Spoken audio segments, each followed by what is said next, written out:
नमस्कार बंधुरा केमन आছেন सबाई आशा करी आपनारा खूब भालो आছেন। आमी दीपक आपनारा देखছেন शखेर गार्डनिंग। आज के आमार हाथे आछे एकटा सয়েল पीएच मीटार। एटा दिए आमरा सয়েলের पीएच चेक करब। एटार मধ্যে দুটো স্টিক আছে, একটা অ্যালুমিনিয়াম এবং একটি কপারের। এই पीएच मीटार দিয়ে আমরা একই সঙ্গে লাইট, ময়েশ্চার এবং पीएच একই সঙ্গে তিনটে চেক করতে পারবো। ব্যাটারি ছাড়াই আমরা মিটারটিকে চালাতে পারি, সূর্যের আলো হলেই যথেষ্ট।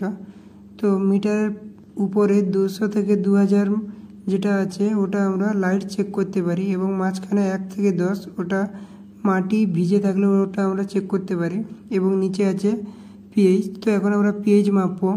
তো এই টবের মধ্যে পিএইচ কত আছে মাটির তা আমরা চেক করব। পিএইচ দেখাচ্ছে এখন 6।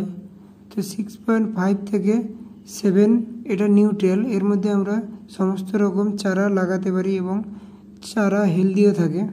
এখন আমরা চেক করব লাইট। তো লাইট আছে এখানে 200 এবং এবার ময়েশ্চার চেক করব। মাটির মধ্যে কতটা জল আছে 7, মানে 70% জল আছে মাটির মধ্যে।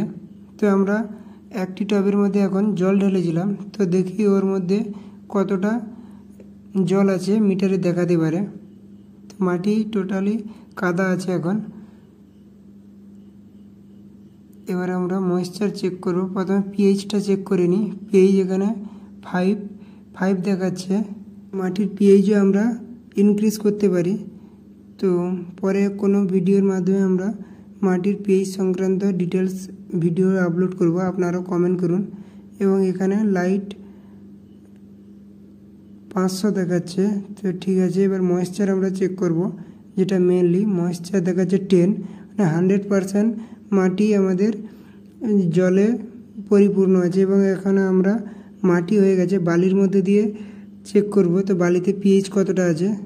তো বালিতে পিএইচ টোটালি কিছুই নেই, তো নিউট্রাল হয়ে পড়ে আছে কাঁটা।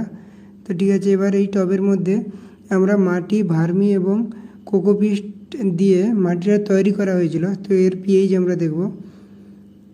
এর পিএইচ 7, পারফেক্ট মাটি আছে, মোটামুটি গাছের উপযুক্ত। এই রকম মাটির মধ্যে আমরা সমস্ত চারা লাগাতে পারি।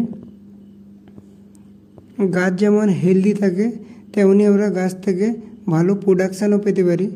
তো বন্ধুরা, ভিডিওটা কেমন লাগলো প্লিজ কমেন্ট করে জানাও এবং সাপোর্ট করো, শেয়ার করো তোমাদের বন্ধুদের সঙ্গে। তো আজ এতটাই, দেখা হচ্ছে নেক্সট ভিডিও। সবাই ভালো থাকো, সুস্থ থাকো।